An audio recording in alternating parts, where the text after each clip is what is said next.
Fui tratado como una simple línea en un presupuesto, un gasto más en la inmensa mansión que yo mismo había comprado para ellos en secreto, soportando en silencio la frialdad de mi hijo y sus miserables porciones de comida. Pero todo cambió durante una cena con su jefe.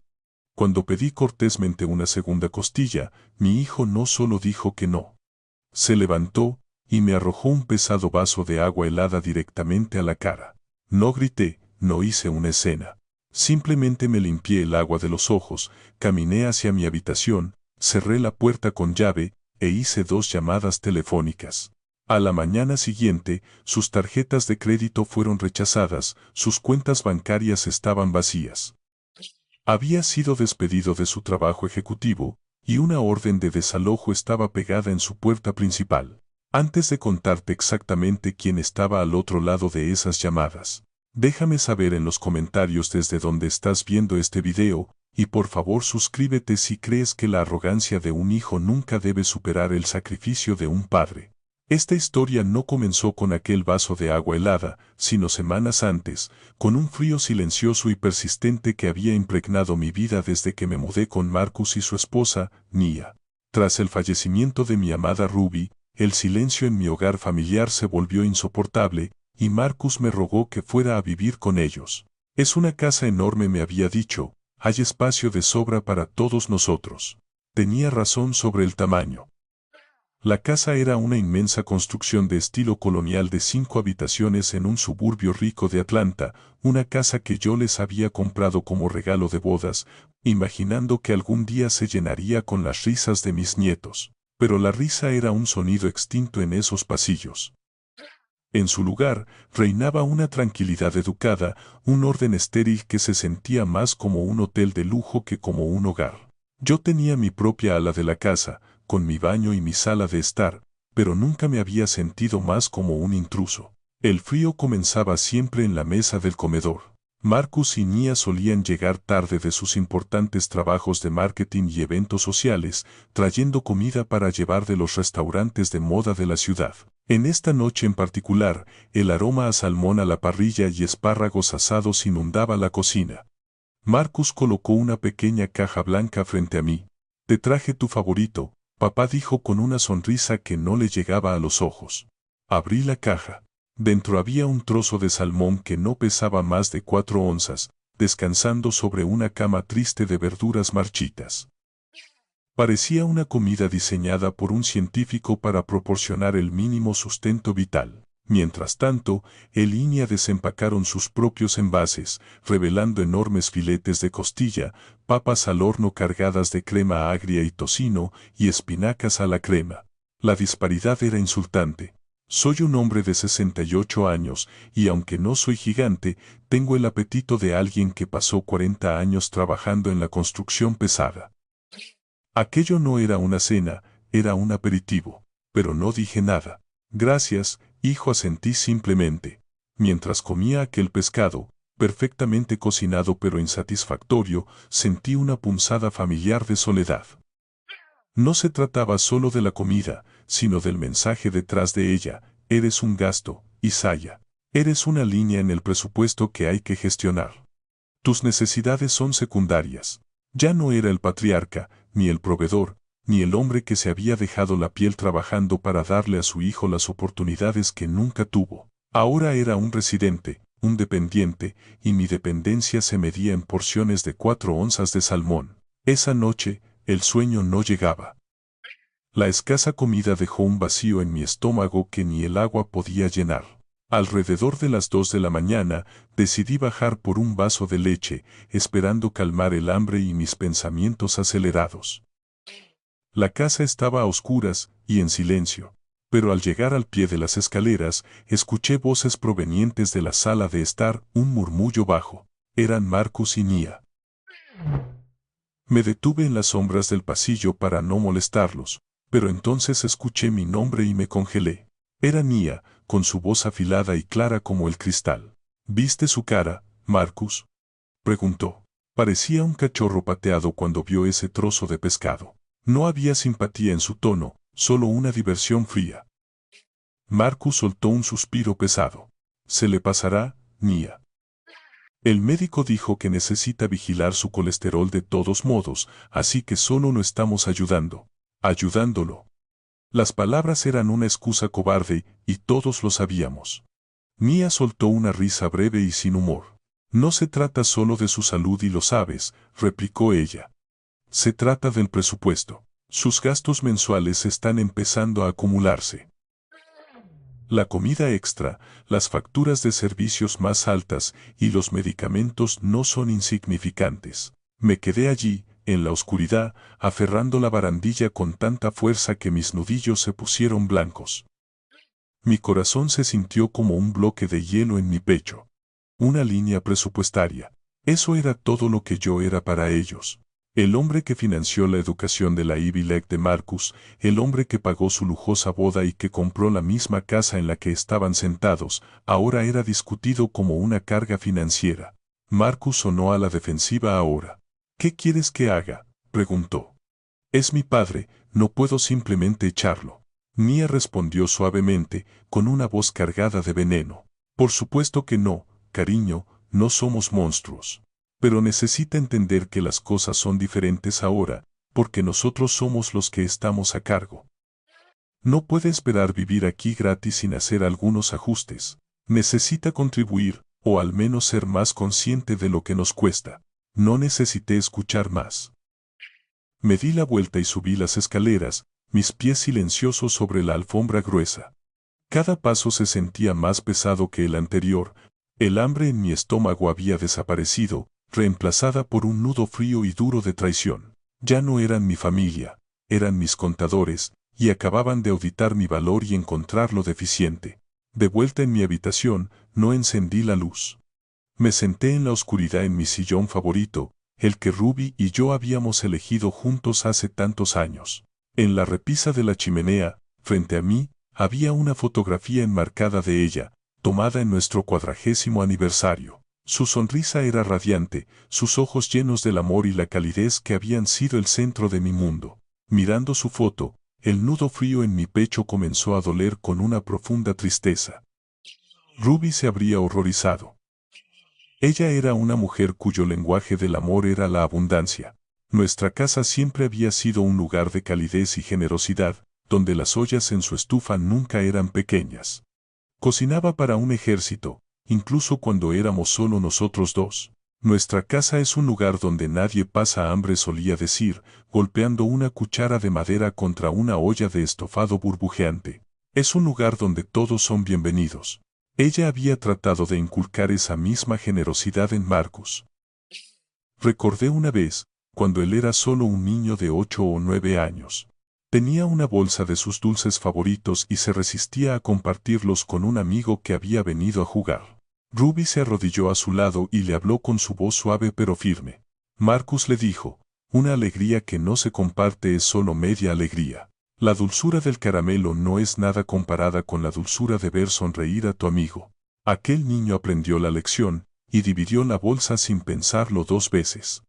¿A dónde se fue ese niño?, me pregunté mirando a la oscuridad. ¿Cómo se convirtió en un hombre que medía el valor de su padre en dólares y centavos? ¿Un hombre que racionaba la comida bajo el pretexto de cuidar mi salud? La mujer de la fotografía no reconocería al hombre en el que se había convertido su hijo. Y en ese momento me di cuenta con dolorosa claridad de que yo tampoco lo reconocía.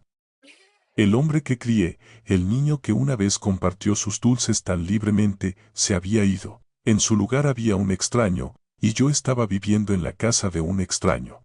La grieta final en los cimientos de nuestra relación apareció una semana después, durante una ola de calor abrasadora en Georgia. El aire era espeso y pesado, y la unidad de aire acondicionado en mi ala de la casa, que era más vieja que el sistema principal, eligió ese momento para rendirse. El aire que salía de las rejillas era tibio y rancio. Se lo mencioné a Marcus esa noche mientras corría hacia la puerta para una lección de tenis. El aire acondicionado en mi habitación no funciona, hijo.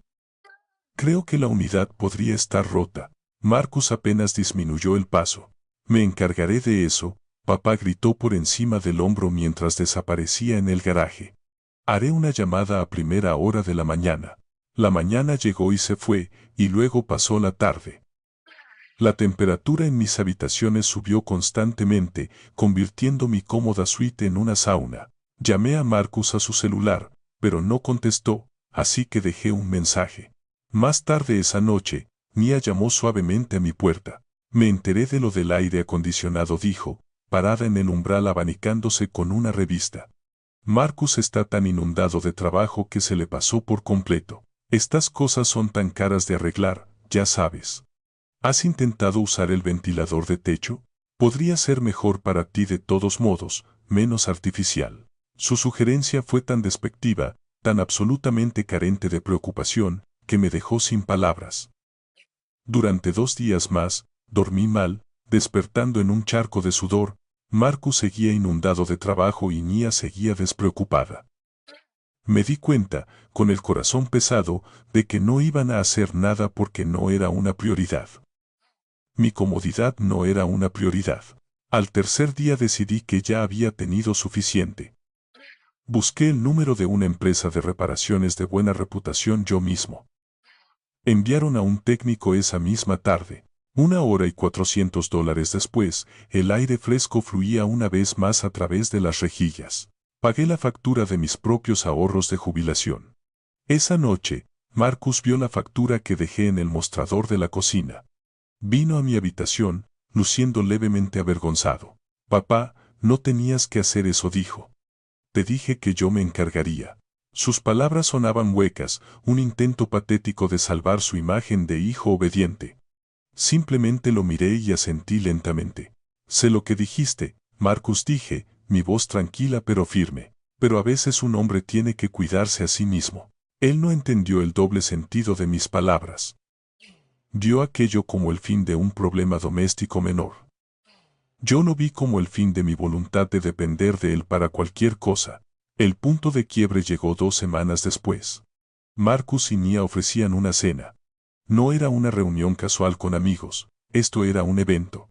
Los invitados de honor eran el jefe de Marcus, un hombre llamado señor Sterling, y su esposa. Marcus había estado hablando de esta cena durante un mes porque una posible promoción estaba en juego.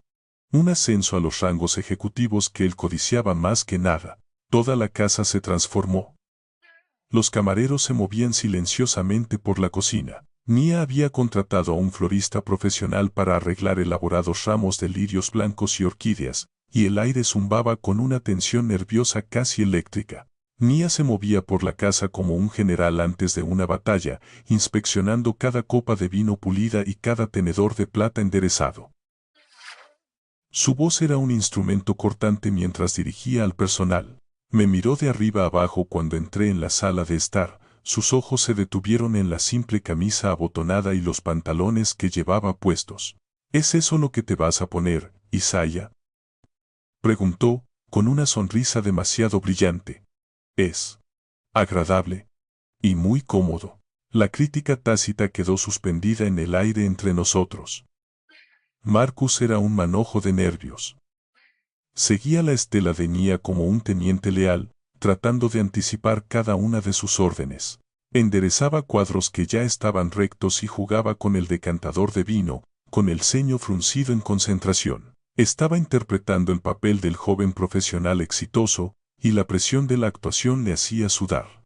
Unos 30 minutos antes de que llegaran los invitados, ambos me sentaron en la sala de estar. Era una emboscada disfrazada de charla casual. Papá, estamos muy contentos de que puedas acompañarnos esta noche, comenzó Marcus, con la voz tensa. Esta es una noche muy importante para mí y para nosotros. Nia tomó el relevo, su tono más suave pero con un filo de acero. Solo queremos asegurarnos de que la velada transcurra sin problemas. El señor Sterling es un poco anticuado. Aprecia cierto tipo de conversación.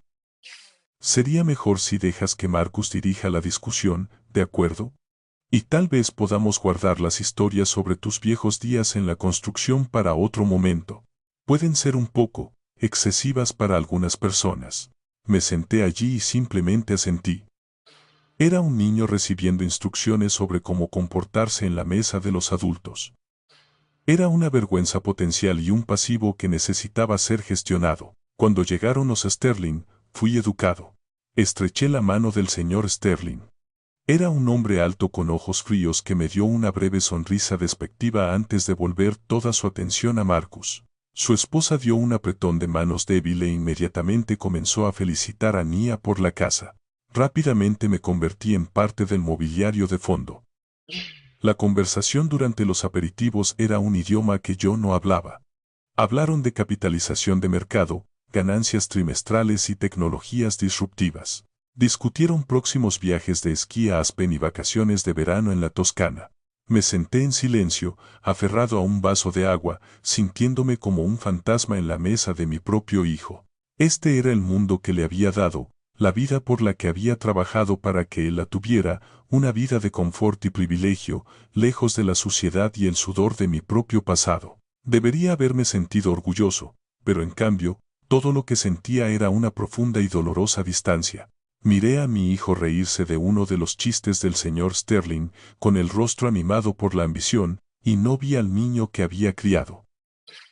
Vi a un actor y a un extraño. Y cuando los camareros comenzaron a sacar el plato principal, una hermosa bandeja de costillas a la barbacoa cocinadas a fuego lento, sentí un hambre que no tenía nada que ver con la comida. Era un hambre de ser visto, de ser reconocido como algo más que un anciano silencioso con una camisa cómoda. Un plato fue colocado frente a mí.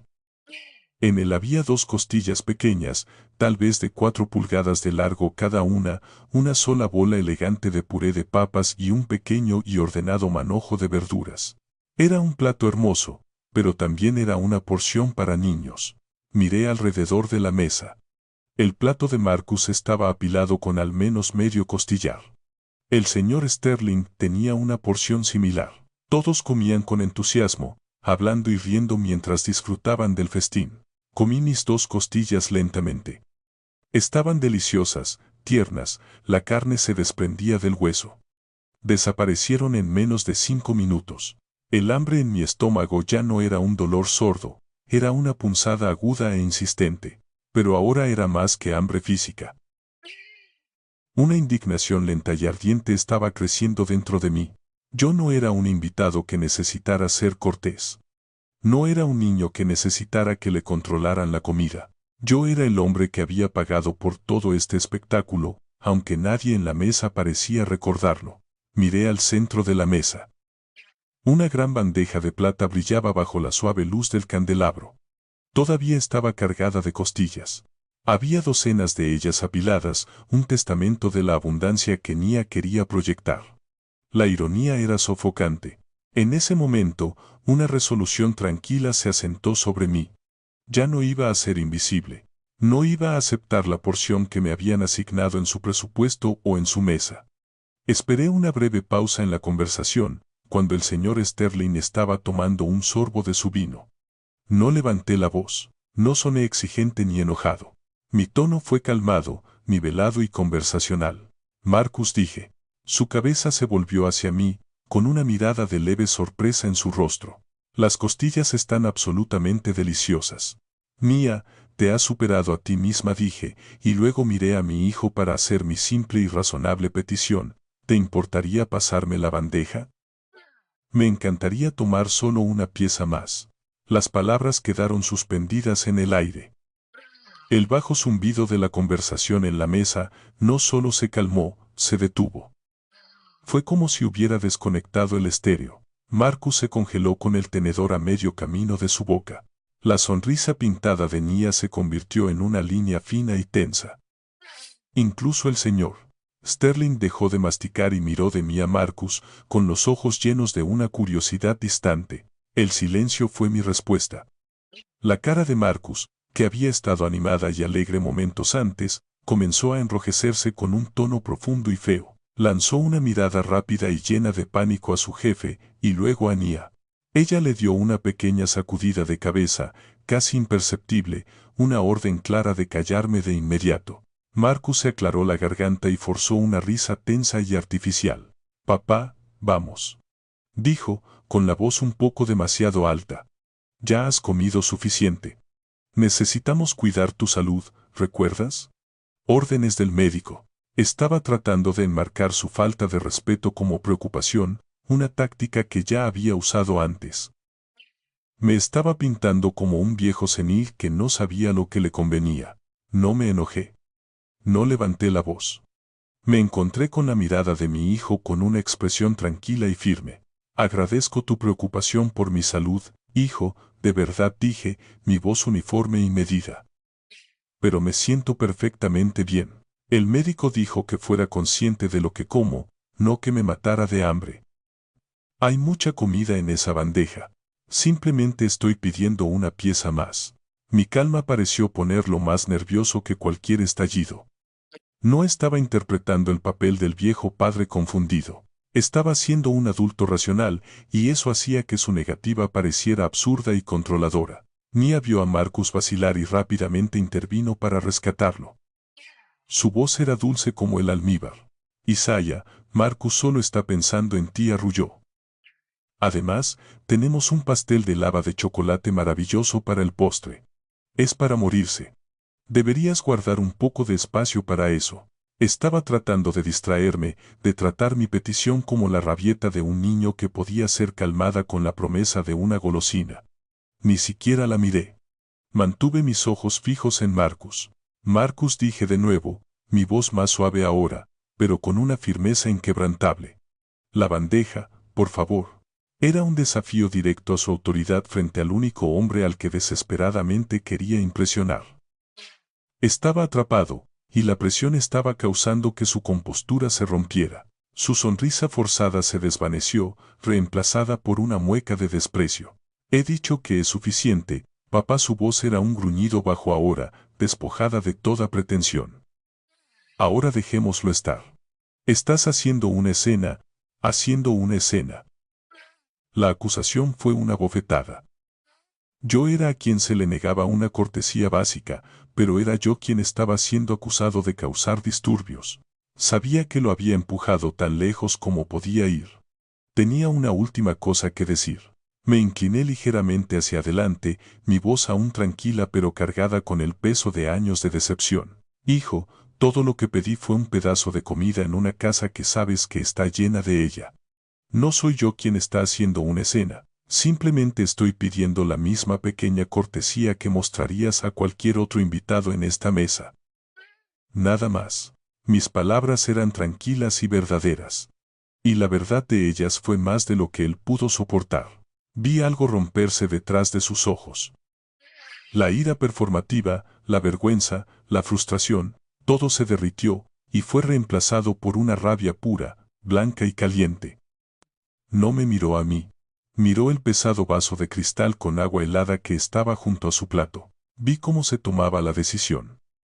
Su mano soltó el tenedor y se movió con una deliberación aterradora hacia el vaso. Lo levantó. Por una fracción de segundo pensé que solo iba a beber para calmarse. Fue un pensamiento tonto y esperanzador. Entonces, con un sonido gutural que era más animal que humano, se lanzó hacia adelante y arrojó todo el contenido del vaso en mi cara. El impacto fue absoluto.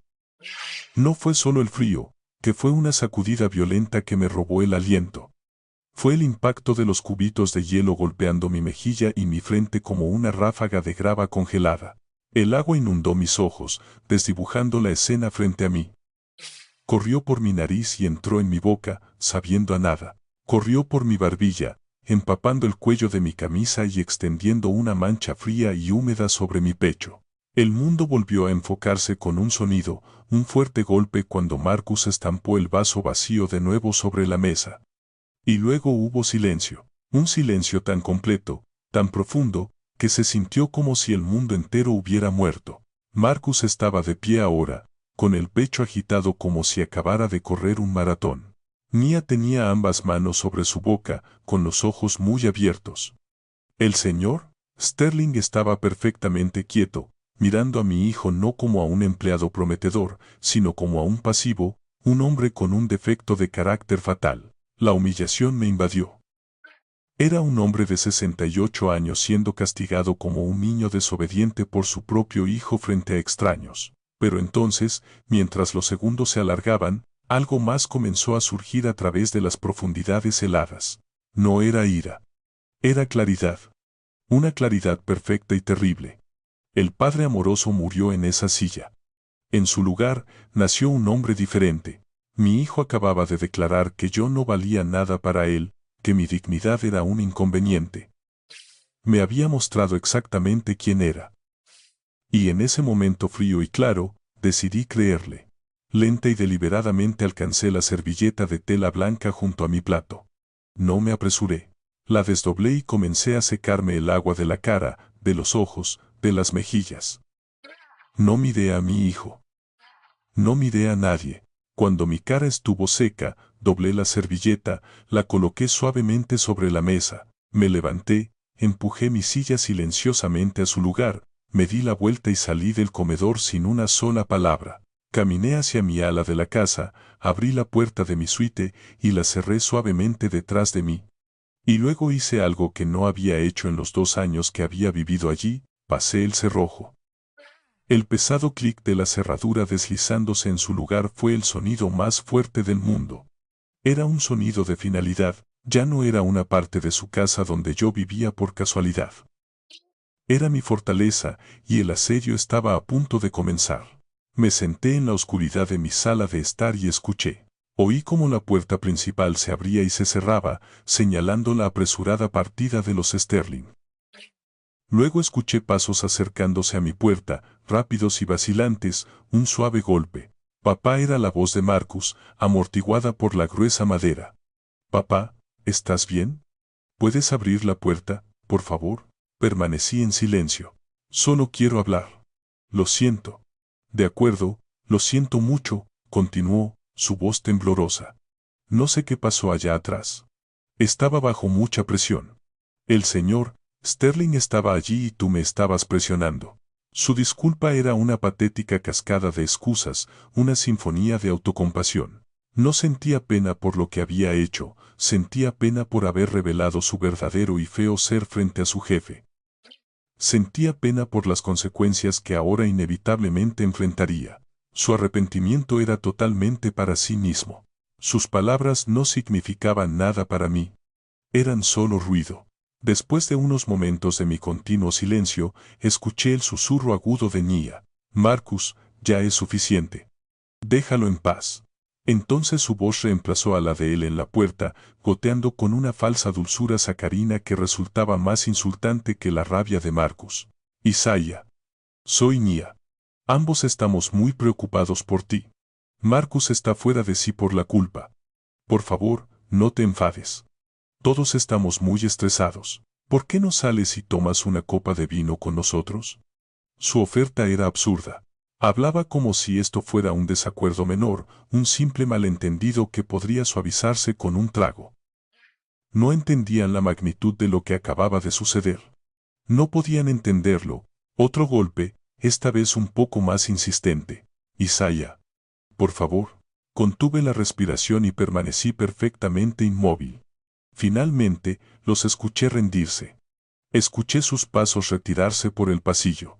Podía imaginar la escena perfectamente. Irían a la sala de estar, se servirían un trago fuerte y diseccionarían la catástrofe de la noche. Se dirían a sí mismos que yo estaba siendo demasiado sensible, que era un anciano teniendo un estallido emocional. Solo dale un poco de espacio, se dirían el uno al otro. Se habrá olvidado de todo por la mañana. Me imaginaban en mi habitación llorando, o enfurecido, o simplemente mirando una pared en un estado de confusión senil. Pensaban que mi silencio era el silencio de una víctima. No tenían idea de que era el silencio de un depredador. Una vez que la casa quedó en silencio, no lloré. No sentí la necesidad de pasear por la habitación con ira. Simplemente me senté en mi sillón y respiré. Dejé que los últimos restos de esa ardiente humillación pública se consumieran. Dejé que el dolor y la conmoción retrocedieran como una marea que vuelve al mar. Y lo que quedó en la orilla no fue tristeza. Fue un propósito frío, tranquilo e inquebrantable. Después de varios minutos de tranquila contemplación, me levanté. Caminé por la habitación y encendí una pequeña lámpara de escritorio. Arrojó un charco de luz amarilla enfocada sobre mi gran escritorio de roble, iluminando el trabajo que tenía por delante. Ignoré la cama. El sueño era una indulgencia que no podía permitirme esta noche. En su lugar, caminé hacia una hermosa estantería empotrada que cubría una de las paredes. Para el observador casual, parecía un simple mueble lleno de viejos libros de texto de ingeniería y novelas clásicas. Pero yo conocía su secreto. Metí la mano y presioné una sección casi invisible de la madera, y un panel se abrió silenciosamente hacia adentro, revelando el acero gris frío de una caja fuerte digital. Marcus y Nia ni siquiera sabían que existía. Me veían como un hombre simple, una reliquia de una era pasada que no entendía las complejidades del mundo moderno. No tenían idea de cuán meticulosamente mi querida Ruby y yo habíamos planeado el futuro. Ingresé el código, una secuencia de números que representaba el cumpleaños de Ruby. La pesada puerta de acero se abrió con un suave siseo hidráulico. Dentro no había fajos de billetes ni joyas llamativas. Había archivos, docenas de ellos, todos perfectamente organizados en carpetas etiquetadas. Escrituras de propiedades, carteras de acciones, estados de cuenta bancarios, pólizas de seguro. Y justo en el centro había un grueso portafolio de cuero azul oscuro con letras doradas en el lomo que decían: The Ruby Family Trust. El fideicomiso de la familia Ruby. Levanté el portafolio de la caja fuerte. Se sentía pesado en mis manos, pesado con el peso de la responsabilidad y el poder que contenía. Lo llevé al escritorio y me senté, lo abrí y extendí los documentos sobre la madera pulida bajo la luz de la lámpara. No sentí ni una sola punzada de nostalgia o tristeza. Me sentí como un general desenrollando sus mapas de batalla antes de un enfrentamiento decisivo. Cada documento, cada cláusula, cada firma era un arma en mi arsenal. Encendí mi computadora portátil, su zumbido silencioso uniéndose al tic-tac del reloj en mi repisa. Marcus nunca había preguntado una sola vez sobre los detalles de las finanzas familiares. Había aceptado la educación costosa, el pago inicial de esta misma casa, el dinero inicial para su primer automóvil, todo como su derecho de nacimiento. Su arrogancia lo había hecho ignorante, su privilegio lo había dejado ciego. No tenía idea de que todo su lujoso estilo de vida no se basaba en su propio salario, sino que estaba apuntalado por las estructuras financieras cuidadosas y complejas que su madre y yo habíamos pasado toda una vida construyendo. Él pensaba que era el amo de su propio universo. Estaba a punto de aprender que no era más que un inquilino, y que su contrato de arrendamiento acababa de expirar. Yo no era un anciano roto cuidando un orgullo herido. Era un ingeniero revisando una estructura defectuosa. Y sabía exactamente dónde estaban los muros de carga. Y sabía exactamente cómo derribar todo el edificio. Tomé mi teléfono, busqué un número en mis contactos e hice mi primera llamada. La voz que contestó era vieja y familiar. La voz de mi abogado y amigo de 40 años. Jeremiah, dije, mi voz baja y firme. Soy Isaiah. Lamento llamar tan tarde, pero necesito tu ayuda. Ha pasado algo. Necesitamos poner algunas cosas en movimiento. Bajo el haz enfocado de la lámpara de escritorio, los documentos en el portafolio de cuero azul parecían cobrar vida. Estos no eran solo papeles. Eran los planos de mi vida con Ruby, la arquitectura del futuro que habíamos diseñado tan cuidadosamente juntos.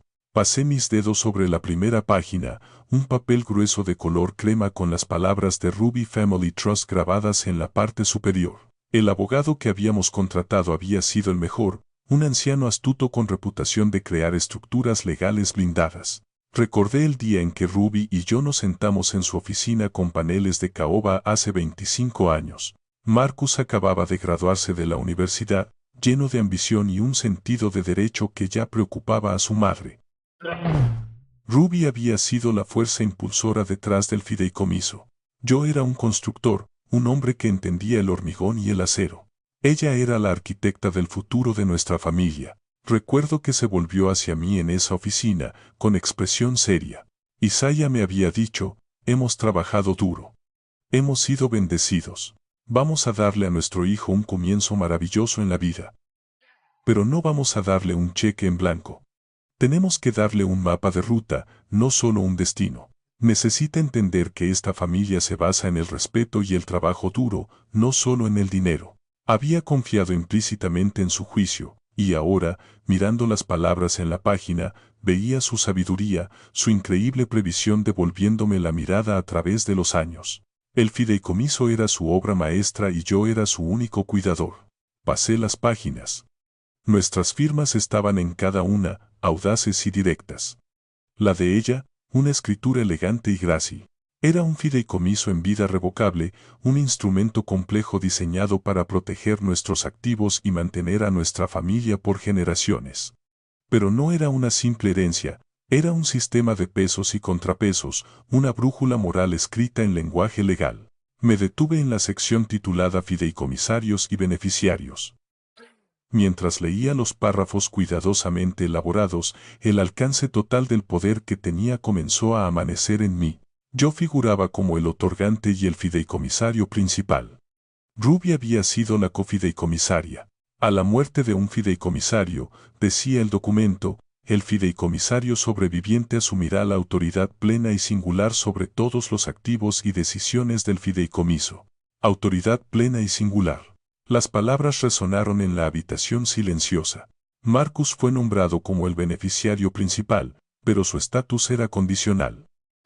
Tenía derecho a recibir ingresos y apoyo del fideicomiso a discreción del fideicomisario.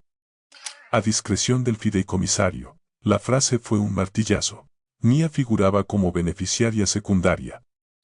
Su estatus dependía completamente de su matrimonio continuo con Marcus. Ella no tenía ningún reclamo independiente sobre nada. Y entonces la encontré. La cláusula que Ruby había insistido en incluir sobre las objeciones de nuestro abogado, quien la llamó poco convencional. Ella la había llamado la cláusula de integridad y conducta familiar. Fue su golpe brillante de genialidad, su mecanismo de seguridad contra el mismo veneno que ahora había infectado a mi hijo. La cláusula era larga y densa con jerga legal, pero su significado era brutalmente claro.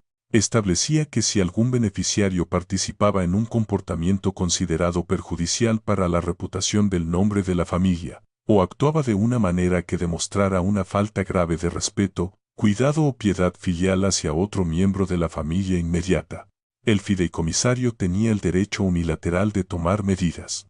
Las acciones se presentaban en una lista numerada. A. Suspender temporalmente todas las distribuciones financieras.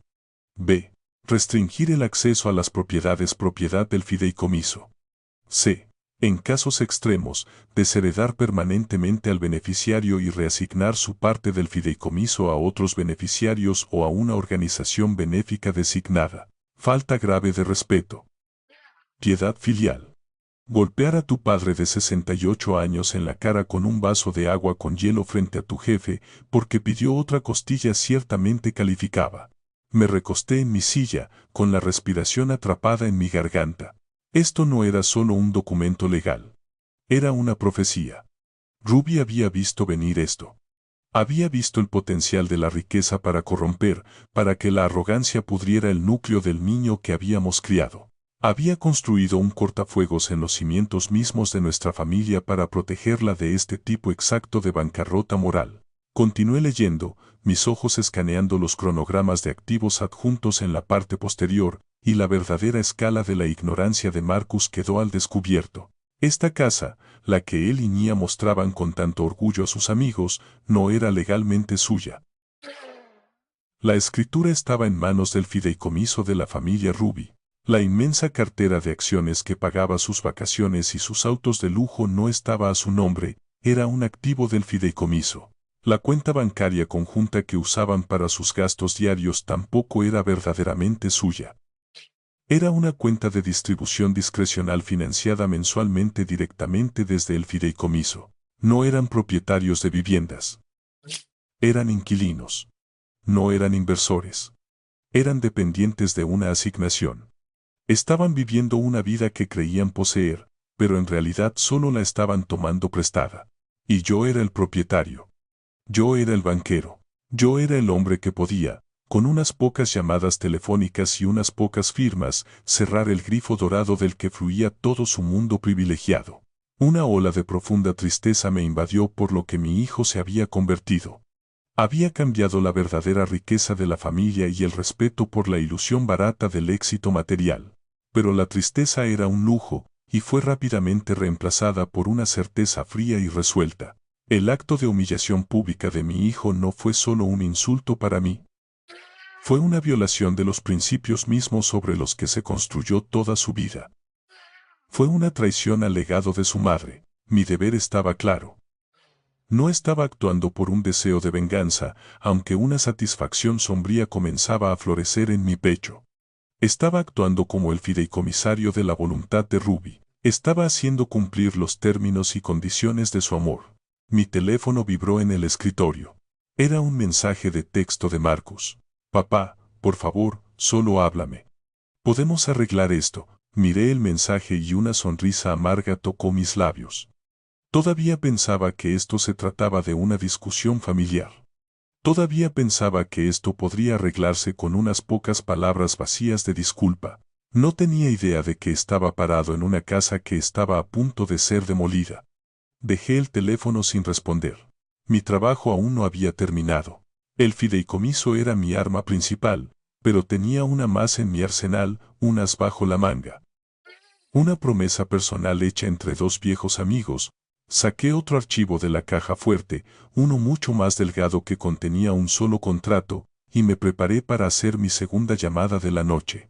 El fideicomiso era la base legal de mi plan, pero el segundo documento que saqué de la caja fuerte era la piedra angular emocional. Era una simple carpeta manila etiquetada con una sola palabra, Nexus. Dentro había un contrato, un acuerdo de inversión inicial con fecha de hace 15 años. Era por $250,000, una suma que representaba una parte significativa de los ahorros de toda mi vida en ese momento.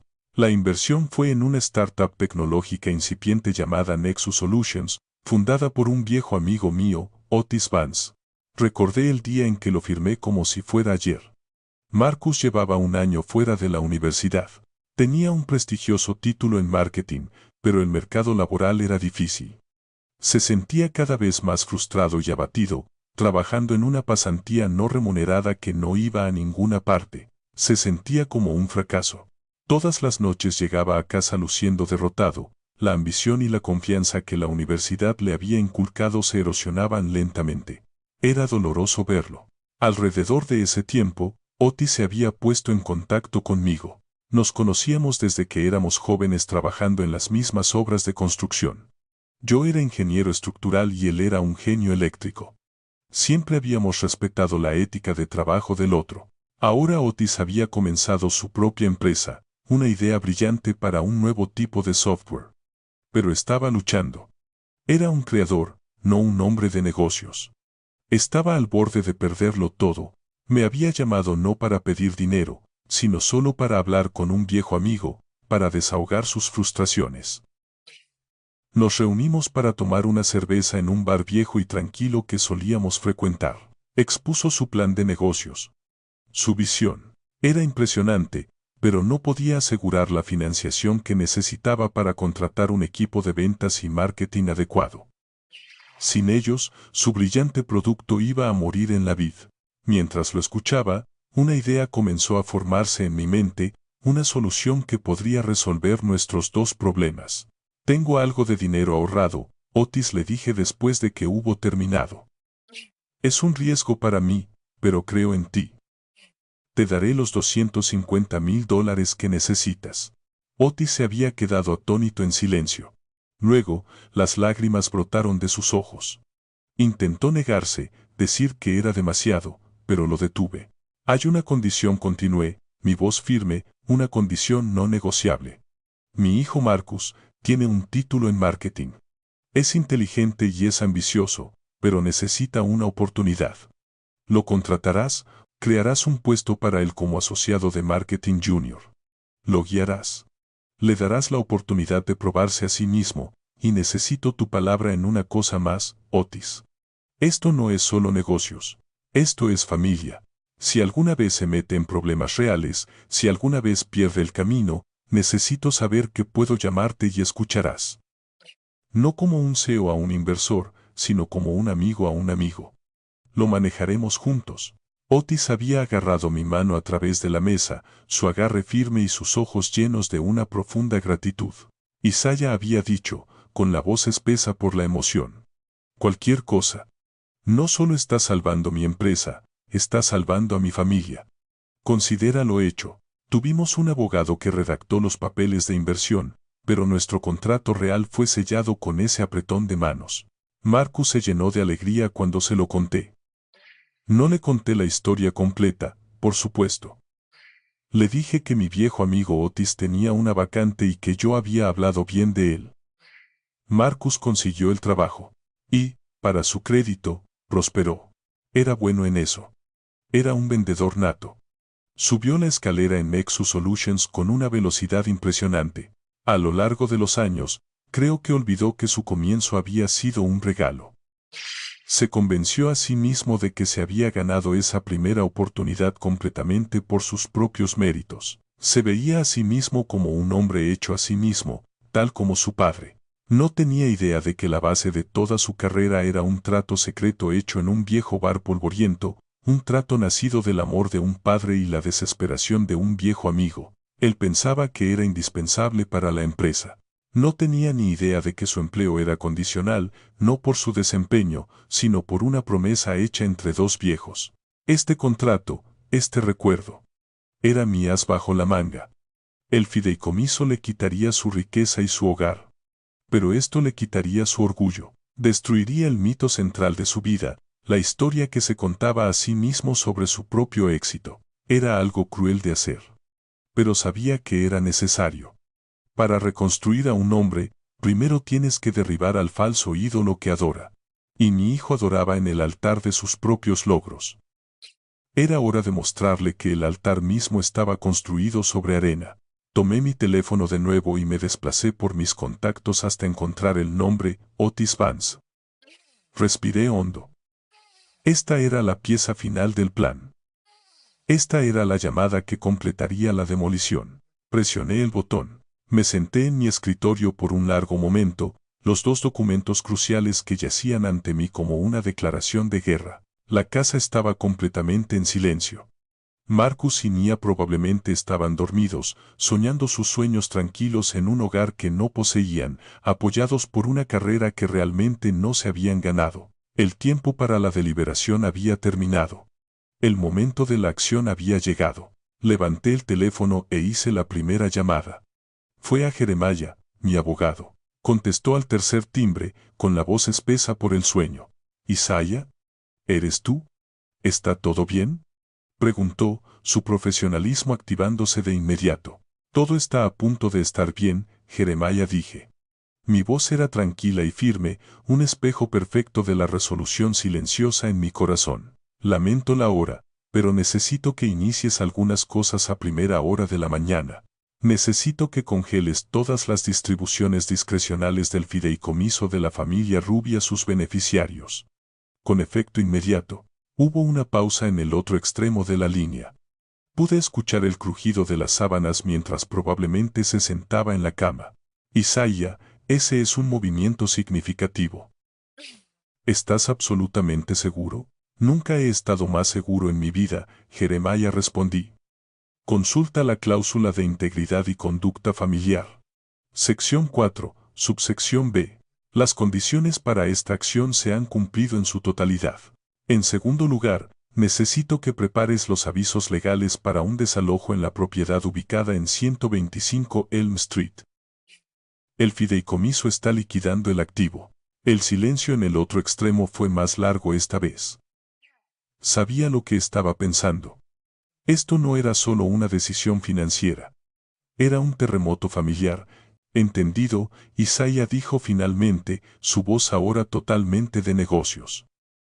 «Haré que mi equipo comience a las 9 en punto de la mañana. Necesitaré una declaración formal tuya.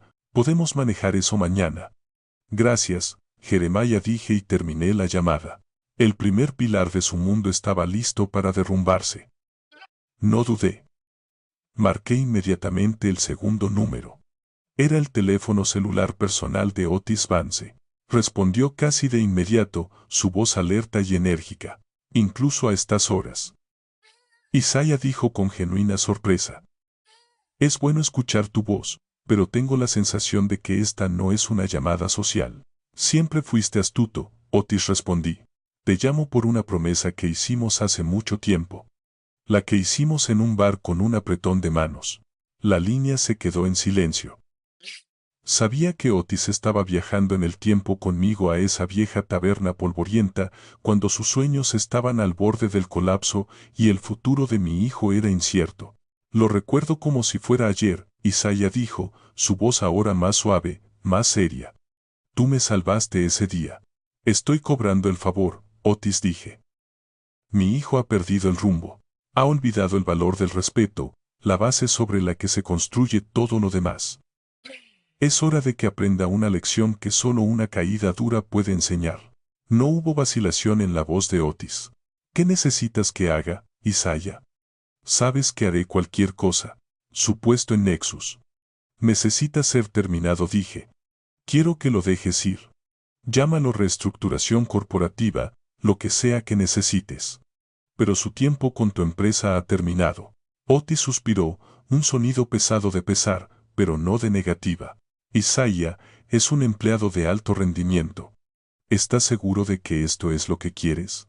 Es un buen empleado, Otis respondí. Pero ya no es un buen hombre. Y nuestro trato era sobre la familia.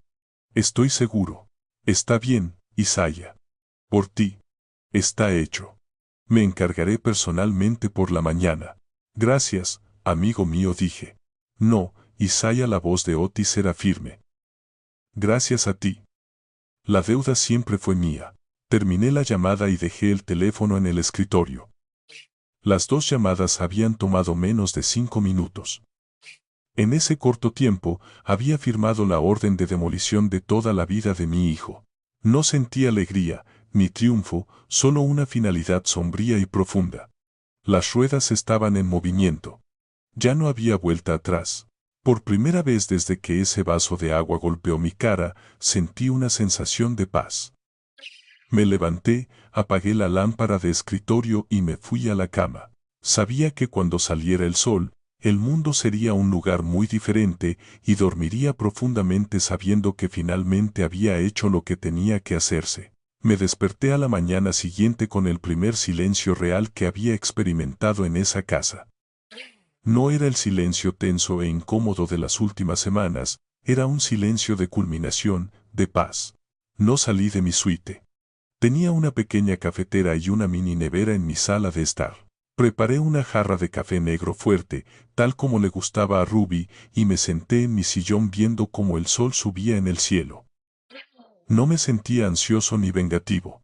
Me sentía tranquilo. Había puesto en marcha los engranajes de una gran máquina. Ahora todo lo que tenía que hacer era esperar y escuchar el sonido de cómo cobraba vida rechinando. Los primeros sonidos de pánico comenzaron alrededor de las 11 de la mañana.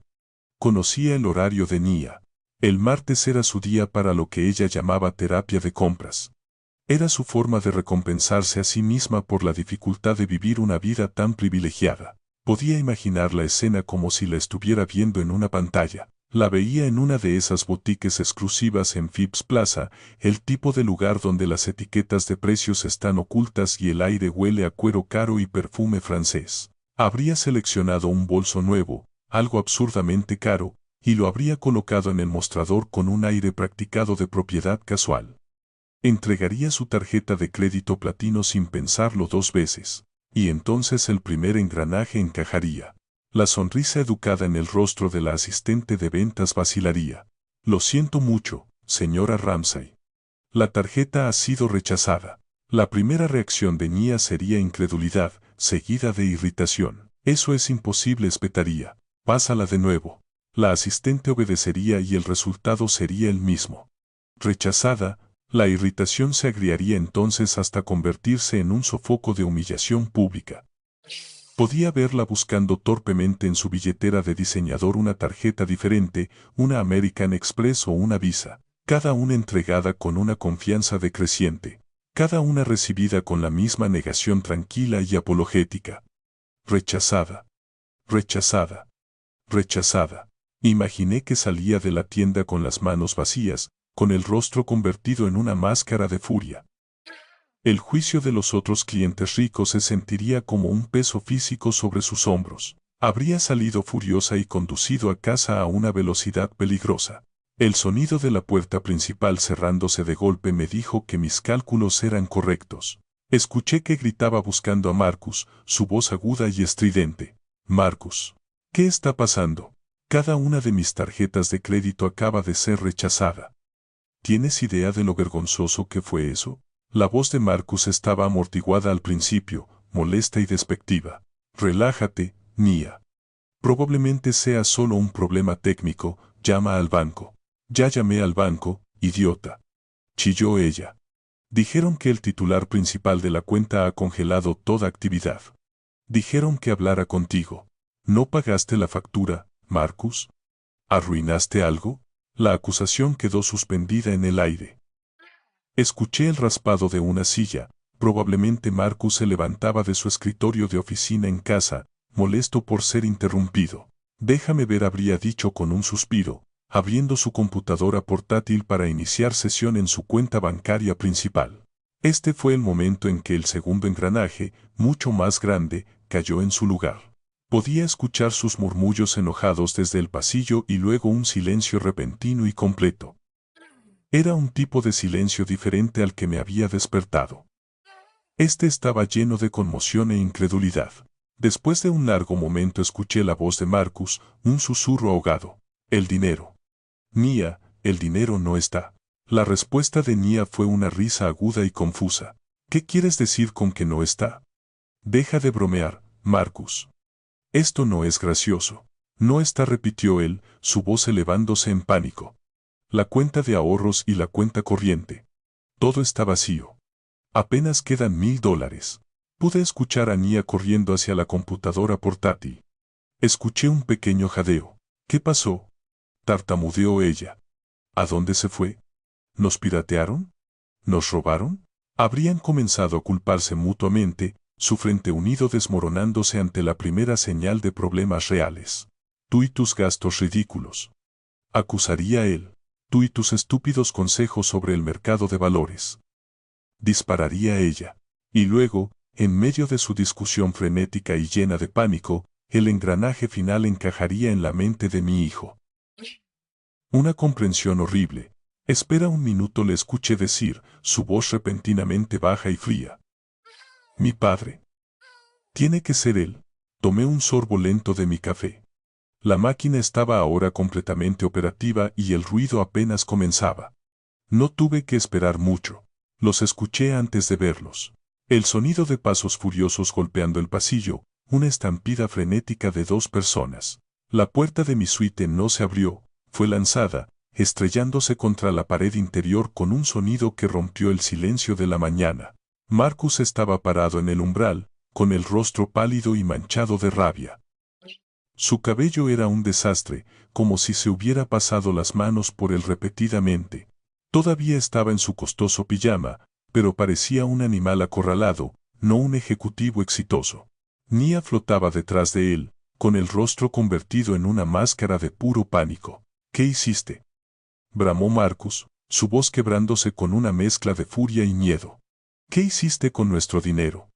Me estaba tratando como a un ladrón común que había irrumpido en su casa, no como al padre que la había construido. No me levanté de mi silla. No me inmuté. Estaba vestido con un traje gris recién planchado, con una camisa blanca impecable y una corbata azul oscuro simple. En el escritorio frente a mí, el portafolio de cuero que contenía los documentos del fideicomiso yacía abierto. Miré a mi hijo histérico y no sentí nada más que una profunda y distante lástima. Hice un gesto hacia el sillón vacío frente a mi escritorio. Cierra la puerta, Marcus, y por favor siéntate. Nia, deberías sentarte también. Esta es una conversación que ambos necesitan escuchar. Mi calma parecía enfurecerlo aún más. Siéntate, se burló. No quiero sentarme. Quiero que devuelvas el dinero ahora mismo. Esos son los ahorros de nuestra vida. Ahí es donde radica tu primer y más fundamental error, hijo, dije, mi voz tranquila, sin emociones, la voz de un hombre declarando un hecho simple. Nunca fue tu dinero. Nunca fueron tus ahorros. Marcus simplemente me miró, con la boca ligeramente abierta. Me miró como si de repente hubiera empezado a hablar un idioma extranjero. Sacudió la cabeza con incredulidad. ¿De qué estás hablando? ¿Un fideicomiso? Eso es una locura. Yo me gané ese dinero. Es mi salario de Nexus, mis bonos, mis opciones sobre acciones. Trabajé para eso. Sí, trabajaste, reconocí con un leve asentimiento. Tienes un trabajo. Ganas un salario. Pero pareces estar confundido acerca de lo que sucede con ese salario después de ganarlo. Verás, cuando tu madre y yo estábamos planeando nuestro futuro, decidimos crear una estructura legal para proteger los activos de la familia. Se llama el fideicomiso de la familia Ruby. Fue diseñado para mantenerte a ti y a tu futura familia, asegurando al mismo tiempo que la riqueza que construimos se gestionara de manera responsable. Hice una pausa para dejar que las palabras se asentaran. Fue un regalo, Marcus, una red de seguridad. Estabas tan ocupado disfrutando del regalo que nunca te molestaste en leer las instrucciones que venían con él. Hice un gesto hacia los papeles en mi escritorio. Este fideicomiso es el propietario legal de la mayoría de los activos que consideras tuyos. Esta casa, por ejemplo, la escritura está a nombre del fideicomiso. La vasta cartera de inversiones que genera los ingresos con los que viven tan cómodamente es un activo del fideicomiso. Incluso la cuenta bancaria principal en la que se deposita tu salario es una cuenta propiedad del fideicomiso. Lo miré fijamente. Has estado viviendo de una asignación muy generosa y muy bien administrada, Marcus. Una asignación que creíste erróneamente que era un logro. Su rostro había pasado del rojo de la ira a un blanco fantasmal. Finalmente se hundió en la silla, sus piernas pareciendo ceder debajo de él. Mia simplemente me miraba, su mundo cuidadosamente construido disolviéndose ante sus ojos. Pero esto no es posible, tartamudeó Marcus. Yo firmé los cheques. Yo moví el dinero. Tenías acceso, le corregí suavemente. Se te otorgó acceso por parte del fideicomisario. Tu madre y yo éramos cofideicomisarios. Ahora soy el único fideicomisario. El fideicomiso me otorga autoridad plena y singular sobre todos sus activos y todas las distribuciones. Nunca tuviste el control, Marcus. Solo tenías la ilusión del control. Me incliné hacia adelante, y ahora llegamos a la razón de nuestra situación actual. Tu madre era una mujer muy sabia. Le preocupaba que la gran riqueza sin valores fuertes pudiera convertirse en un veneno, así que insistió en que nuestro abogado incluyera una sección especial. La llamó la cláusula de integridad y conducta familiar. Tomé la página relevante, sosteniéndola para que pudiera ver el membrete oficial. Voy a leerte una parte ahora. Si algún beneficiario participa en un comportamiento considerado perjudicial para la reputación del nombre de la familia o actúa de una manera que demuestra una falta grave de respeto, cuidado o piedad filial hacia otro miembro de la familia inmediata, el fideicomisario tendrá el derecho unilateral de tomar medidas correctivas, incluyendo, entre otras, la suspensión inmediata de todas las distribuciones financieras. Dejé el papel y miré directamente a los ojos de mi hijo. Cuando me arrojaste ese vaso de agua a la cara anoche, Marcus, hiciste más que insultar a un anciano. Violaste el principio fundamental del documento legal que gobierna toda tu existencia financiera. Activaste la cláusula. Mi voz se endureció. Como único fideicomisario, no solo tengo derecho, estoy obligado por los términos que tu madre y yo creamos a tomar medidas. Así que lo he hecho. Todas las distribuciones discrecionales han sido suspendidas. Las tarjetas de crédito han sido congeladas. Las cuentas han sido aseguradas. A partir de las 9 de la mañana, tu asignación ha sido cortada. No dijo nada. No pudo. La rabia se había extinguido, reemplazada por el horror naciente de la verdad. No había estado peleando con su padre, había estado peleando con la ley y había perdido. Cerré el portafolio con un suave golpe final. Esto no es un castigo, hijo, dije, mi voz tranquila pero firme. Es una consecuencia. Esto no se trata de mis sentimientos heridos. Se trata de las reglas. Las reglas que nunca te molestaste en aprender. Marcus me miró, su rostro un lienzo de incredulidad y horror. Intentó hablar, pero solo salió un sonido estrangulado. Parecía un hombre al que le habían dicho toda su vida que el cielo era verde y solo ahora se veía obligado a mirar hacia arriba. Mia fue la primera en encontrar su voz, aunque era un susurro fino y tembloroso. Esto no es posible. Nuestros nombres están en la hipoteca. Firmamos los papeles. Casi sonreí ante su ingenuidad. Firmaron papeles de residencia, Mía, dije, mi voz todavía desesperantemente tranquila. Firmaron un acuerdo para vivir y mantener una propiedad del fideicomiso. Se les dio la responsabilidad de pagar los impuestos a la propiedad y el mantenimiento con los fondos distribuidos por el fideicomiso. Fue una forma muy efectiva de enseñarles responsabilidad financiera, o eso esperábamos tu madre y yo. Marcus finalmente encontró su voz, un rugido de desesperación. No dejaré que hagas esto. Esto es una táctica de miedo. Conseguiremos un abogado. Pelearemos esto en la corte. No puedes simplemente robar todo por lo que hemos trabajado. Cuando la última palabra salió de su boca, un sonido resonó por toda la casa. El timbre claro y cortés de la puerta principal. La sincronización fue tan perfecta que fue casi poética. Ambos saltaron ante el sonido, sus nervios estirados hasta el punto de ruptura. Yo, sin embargo, no me moví. Simplemente miré a mi hijo. Probablemente deberías contestar eso, Marcus, dije. Es para ti. Me miró con los ojos entrecerrados por la sospecha. Luego se dio la vuelta y salió furioso de mi estudio, con Mía siguiéndolo nerviosamente. No necesitaba ver lo que estaba pasando. Lo había planeado. Podía escuchar la escena desarrollándose desde el pasillo. Escuché a Marcus abrir la puerta principal de un tirón. Escuché la voz formal y profesional de un hombre. ¿Es usted Marcus Ramsey? Un momento de silencio, luego la respuesta confusa de Marcus. Sí, lo soy. Soy un oficial de la corte, señor.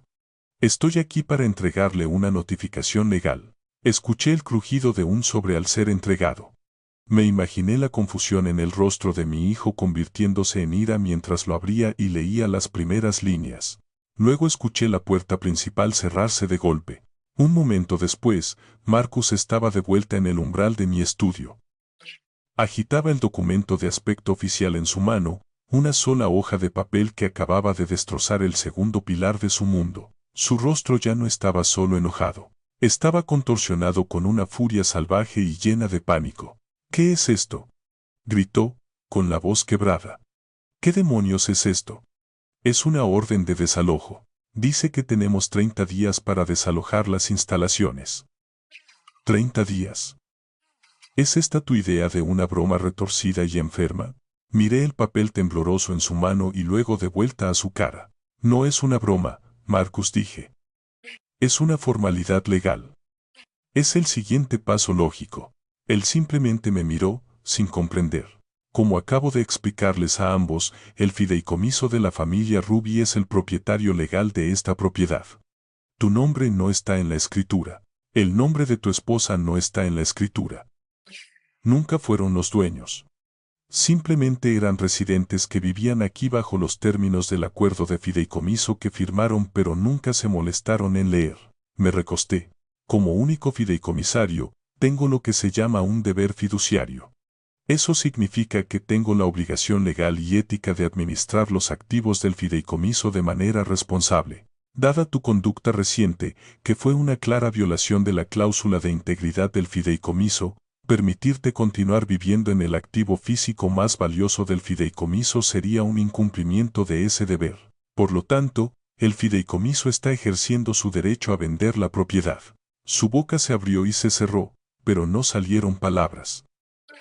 Miró de mí a Nia, quien tenía la mano presionada contra su pecho como para evitar que su corazón se saliera. Entregué las líneas finales con una precisión quirúrgica fría.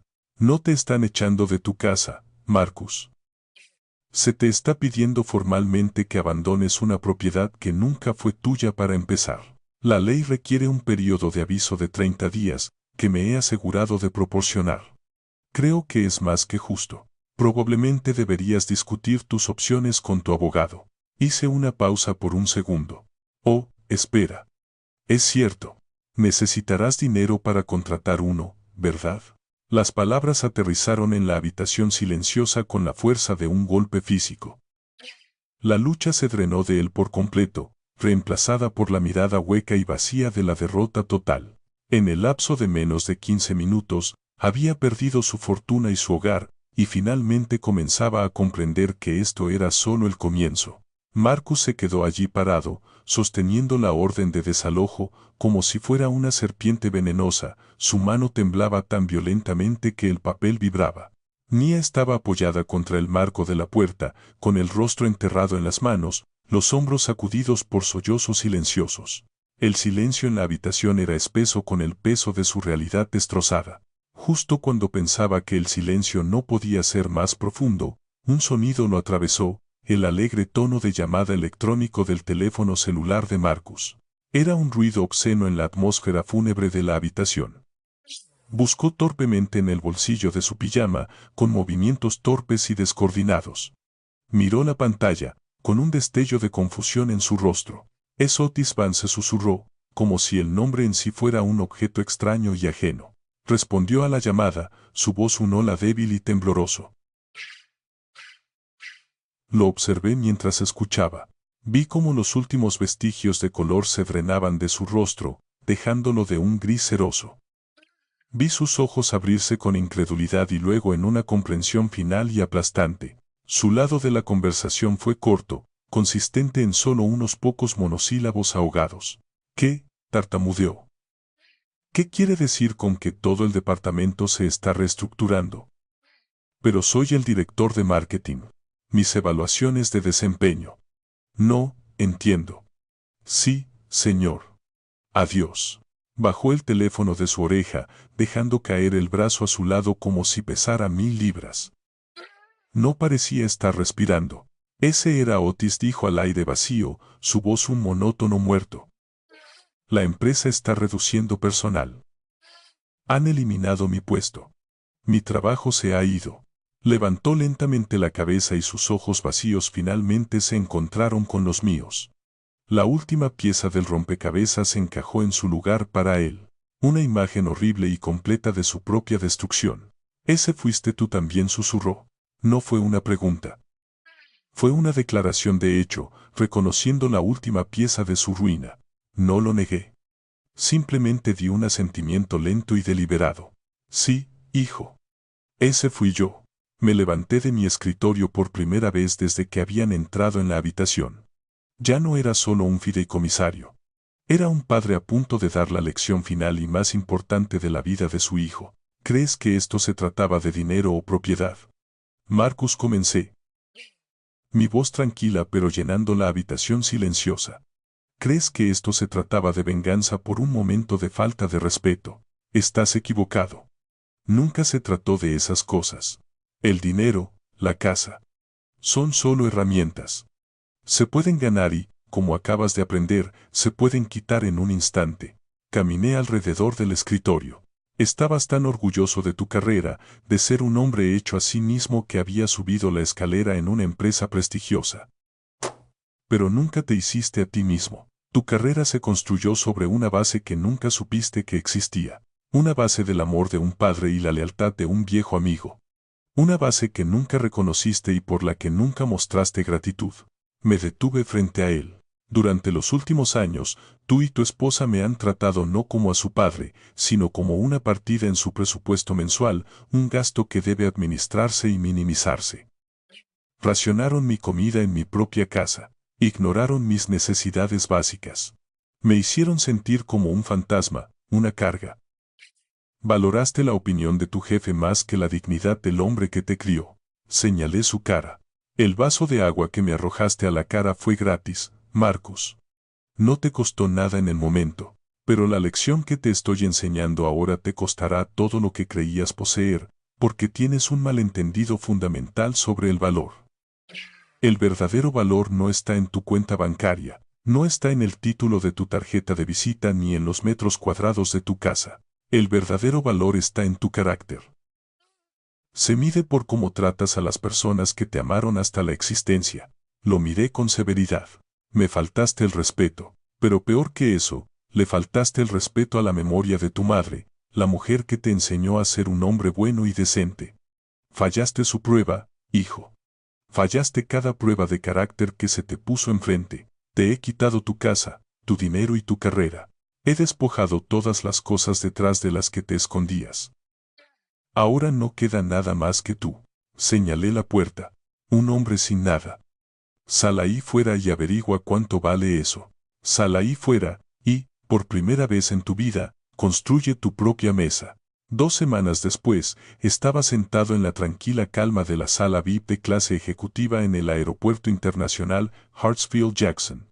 El sillón en el que estaba era de cuero negro suave, más cómodo que cualquier mueble en la casa que acababa de dejar atrás. A través de los inmensos ventanales de piso a techo, podía ver aviones masivos despegando y aterrizando, su movimiento lento y elegante contra el telón de fondo de un cielo azul claro de Georgia. Una melodía de jazz tranquila sonaba suavemente a través de altavoces ocultos, y el aire olía a buen café y a posibilidad. Tomé un sorbo lento de mi bebida, un fino whisky de Malta, un pequeño lujo que ya no tenía que justificar ni ocultar. Por primera vez en años, sentí una profunda sensación de paz. La tormenta había pasado. La demolición estaba completa. El silencio en el que estaba sentado ahora no era el silencio de la tensión o de la ausencia. Era el silencio de la serenidad. Metí la mano en el bolsillo interior de mi chaqueta de viaje y saqué mi boleto. No necesitaba verificar el número de vuelo ni la puerta de embarque. Solo quería mirarlo una vez más. El destino estaba impreso en letras negras y negritas: Accra, Ghana. Era el lugar que Ruby y yo siempre habíamos soñado con visitar, un viaje de regreso a las raíces sobre las que solo habíamos leído en los libros. Y justo debajo del destino estaban las 2 palabras más hermosas que había leído jamás: solo ida. Esto no eran unas vacaciones. Esto era una reubicación. No estaba huyendo de mi vieja vida, estaba caminando hacia una nueva. No sentía culpa, ni ira persistente. Había tomado mis decisiones con la fría claridad de un cirujano.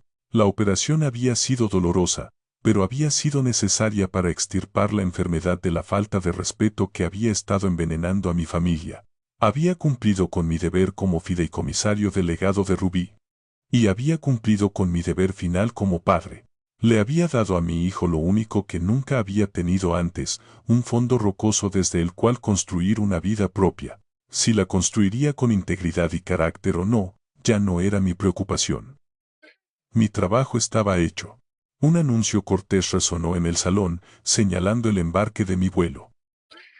Terminé lo último de mi whisky, sintiendo como el calor se extendía por mi pecho. Me levanté, recogí mi equipaje de mano y caminé hacia la puerta. Cada paso se sentía ligero, sin cargas. No solo estaba caminando hacia un avión. Estaba caminando hacia el resto de mi vida. Y lo estaba haciendo por mí y por Ruby. Antes de guardar mi teléfono, tenía un último asunto que atender. Abrí mi aplicación bancaria personal, una cuenta separada del fideicomiso, una cuenta que me pertenecía solo a mí. Mi abogado me había dado los detalles de una nueva cuenta corriente básica que Marcus se había visto obligado a abrir hacía unos días. Inicié una transferencia bancaria. La cantidad no era aleatoria. Eran exactamente $5,000. No era suficiente para darle comodidad, pero era suficiente para proporcionar una base. Era suficiente para un depósito de seguridad en un apartamento modesto y el alquiler del primer mes. Era una oportunidad, no una limosna. En la sección de notas para la transferencia, no escribí un mensaje largo y emotivo. Escribí solo unas pocas palabras simples. Una lección final y la única herencia que vas a recibir. Construye una vida de carácter, no de comodidad. Gánate tu propio respeto. Este es el último regalo. Presioné confirmar. La pantalla mostró un mensaje de confirmación. El dinero se había ido. El último lazo había sido cortado. Cerré la aplicación y apagué el teléfono. La cuenta estaba saldada. Mientras el avión ascendía a través de las nubes, observé la costa de América retroceder hasta convertirse en solo una línea delgada entre el vasto azul del océano y el azul infinito del cielo. Con ella, sentí que los últimos años de mi vida, los años de indignidad silenciosa, los años de sentirme como un fantasma en mi propia familia simplemente se desprendían. No estaba lleno de tristeza o arrepentimiento. Estaba lleno de una ligereza que no había sentido desde que era un hombre joven. Pensé en Ruby y casi pude sentir su mano en la mía. Imaginé que sonreía, mirando por la ventana con esa misma chispa de aventura en sus ojos que yo sentía en mi propio corazón. Finalmente estábamos haciendo nuestro viaje juntos. Esto no era un final, era un comienzo. No sé qué me espera en este nuevo capítulo de mi vida, pero sé que lo enfrentaré bajo mis propios términos. El viaje de mi hijo es suyo ahora. Le di una pizarra limpia. Si construye una vida de valor sobre ella depende de él. Mi viaje finalmente es mío otra vez. Atrás, en la tierra, los días que siguieron a mi revelación fueron un estudio sobre la muerte lenta y agonizante de una ilusión. El silencio en la casa ya no era la tranquilidad estéril de un hotel. Era el silencio pesado y sofocante de una morgue. Me quedé en mi ala, aventurándome a salir solo para tomar café o preparar una comida sencilla en la cocina, mientras Marcus y Nia me evitaban como a una plaga. Pero podía escucharlos. Podía escuchar las discusiones frenéticas y en voz baja que estallaban detrás de la puerta cerrada de su habitación. Podía escuchar el llanto que a menudo seguía. Y podía escuchar el desmantelamiento físico de sus vidas. La orden de desalojo no era una sugerencia, y la pérdida de los ingresos de Marcus fue un golpe fatal para su capacidad de mantener incluso una fachada de su antiguo estilo de vida. Tenían 30 días para irse, pero la realidad de su ruina financiera significaba que tenían que moverse mucho más rápido. Necesitaban efectivo y lo necesitaban de inmediato. Al tercer día, llegó la compañía de ventas de liquidación. Fue una necesidad humillante. Tuvieron que liquidar todo lo que no podían llevarse con ellos, que era casi todo. Los grandes sofás personalizados, la mesa de comedor de gran tamaño, los jarrones decorativos que costaban más que los comestibles de una semana. Nada de eso cabría en el pequeño apartamento que luchaban por asegurar. Observé desde mi ventana cómo martillaban el letrero de venta de liquidación en el césped cuidado. Era un faro de fracaso en un vecindario que adoraba el éxito. Los vecinos, los Abernathy, los Sterling, la gente a la que Marcus y Nia habían tratado tan desesperadamente de impresionar, pasaban lentamente en sus autos de lujo. Vi a la señora Abernathy reducir la velocidad de su Mercedes a paso de hombre, sus ojos ocultos detrás de gafas de sol oscuras escaneando el letrero y la actividad en el camino de entrada. No se detuvo para ofrecer ayuda. No llamó. Simplemente observó el accidente con la curiosidad distante de alguien que ve un programa de televisión de realidad. El ostracismo social fue inmediato y absoluto. Marcus y Nia habían construido sus amistades sobre el terreno inestable del estatus y el consumo compartido. Cuando el estatus se evaporó, también lo hicieron los amigos.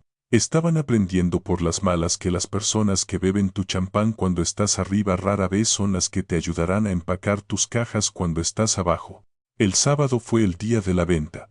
Extraños caminaban por la casa, tocando los muebles, regateando el precio de las copas de cristal y criticando la condición de las alfombras. Era una violación de la privacidad que Nia habría encontrado intolerable hace solo una semana. Ahora estaba sentada en la cocina, con los ojos rojos e hinchados, firmando papeles con una mano temblorosa mientras extraños se llevaban los trofeos de su vanidad por centavos. Marcus no estaba por ningún lado durante la venta.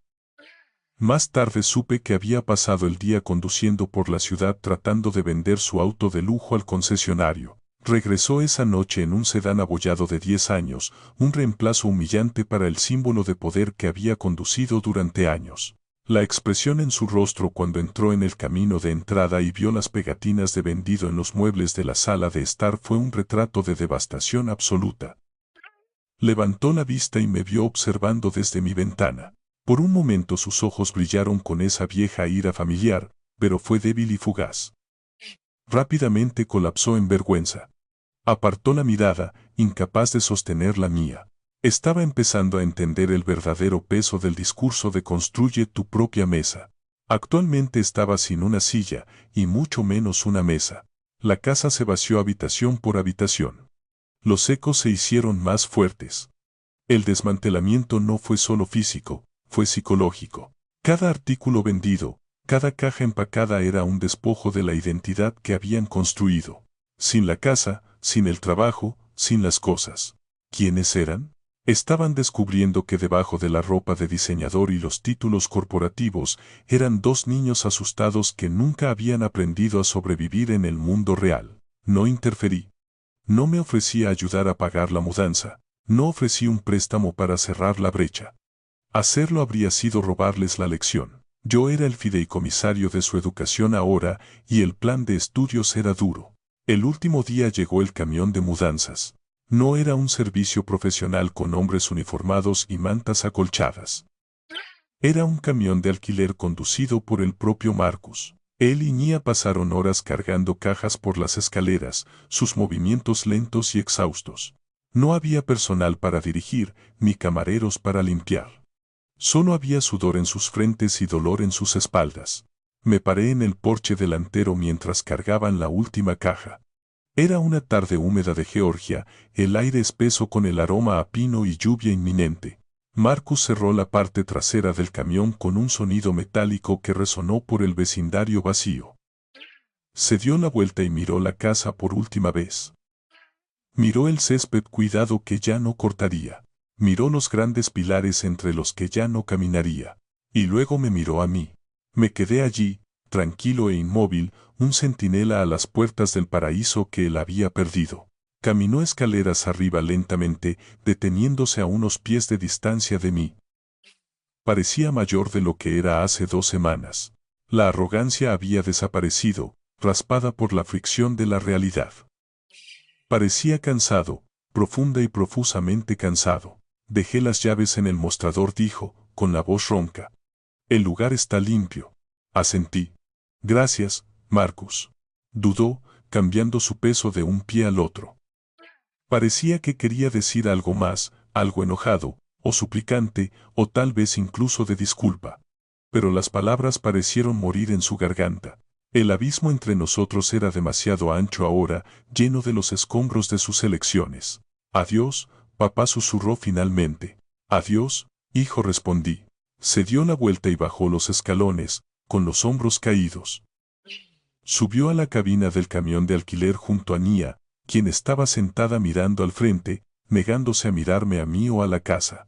El motor rugió a la vida, un sonido áspero y poco refinado en comparación con el ronroneo de su antiguo auto de lujo. Los vi alejarse. Vi el camión doblar la esquina y desaparecer de la vista. Y cuando se desvanecieron, sentí que el último lazo se rompía. La casa estaba en silencio. El camino de entrada estaba vacío. La lección había sido entregada. Entré y caminé por las habitaciones vacías. Los fantasmas de la cena se habían ido. El recuerdo del agua golpeando mi cara se había ido. La casa era solo una estructura ahora, madera, ladrillo y vidrio. Era un activo para ser liquidado por el fideicomiso. Su propósito había sido cumplido. Llamé a Jeremiah. La casa está vacante, dije. Puedes ponerla en lista por la mañana. Entendido, Isaiah respondió. ¿Y tus arreglos de viaje? Me voy mañana, dije. Todo está listo.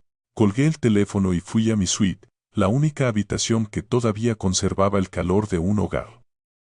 Empaqué mi única maleta. No llevé mucho. No necesitaba los artefactos de esta vida. Viajaba ligero, llevando solo lo esencial, mi ropa, mi pasaporte, la foto de Ruby y la paz mental que viene de saber que has hecho lo correcto, incluso cuando fue lo más difícil que has tenido que hacer. A la mañana siguiente, me paré en la acera mientras el taxi se detenía. No miré hacia atrás a la casa mientras nos alejábamos. Mis ojos estaban fijos en el horizonte, en el camino por delante. La amargura se había ido. La ira se había ido. Solo estaba el ritmo constante de los neumáticos sobre el pavimento llevándome hacia el aeropuerto y hacia el futuro. Mientras yo me dejaba llevar en los suaves asientos de cuero del taxi, viendo el horizonte de Atlanta pasar como un recuerdo lejano, Marcus y Nia chocaban violentamente contra el duro hormigón de su nueva realidad.